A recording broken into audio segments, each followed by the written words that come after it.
Okay, icon toolbars. Well, first things first, we're in a workspace at the moment where there aren't any icon toolbars. We're in the 2D drafting and annotation workspace. If we want to work with icon toolbars, what we do is we change our workspace to AutoCAD Classic.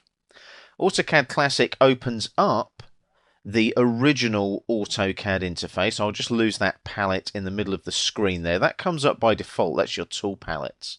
Now, these are your icon toolbars. Now, you'll notice at the moment they're all docked. See the little grey shaded area there? If I click and hold and drag, I can move that toolbar around the screen. It's now a floating toolbar, as you can see. Just move away from that 3D solid so it doesn't highlight there. And as you can see, if I hover over the icons, the little tooltip tells me what each icon does on the icon toolbar. Now, it's up to you if you want to work with icons. You'll notice down on the status bar I'm working with icons for my drafting settings here. So I've got things like object snaps. So if I right click over that, there's the settings for my object snaps, for example. But you'll notice as well that I can work with these toolbars. Now, these toolbars I can click and hold and drag. And if I drag that back towards the left-hand side of the screen, can you see the vertical ghost image appear there? As soon as that appears, release the mouse button, and that will dock that toolbar back on the left-hand side of the screen there. Now, I can lock my toolbars. If I come down to the bottom of the screen to the status bar here and right-click over this padlock, can you see floating toolbars and panels and dock toolbars and panels? Now, you can use this with either toolbars or the ribbon.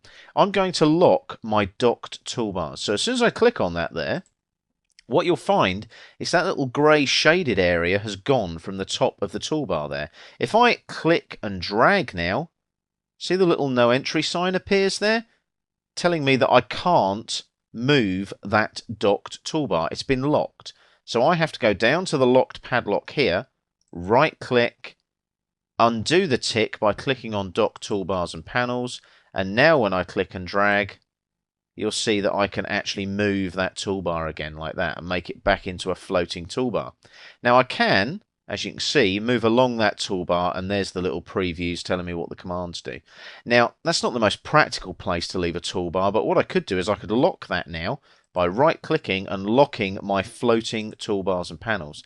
Now, I cannot physically move that. See the little no entry sign again?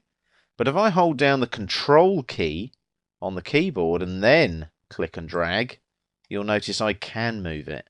Can you see that? So I've got the Control key held down on the keyboard, and I can actually move that, and I can redock that like so. So be aware of that. Once it's locked, you can hold down the Control key and still move things around. It's a right click there, and I'm just going to undo that floating toolbars and panels locking there. So that's your icon toolbars in your AutoCAD Classic workspace. If you want to work with icon toolbars, that's the workspace you need to be in.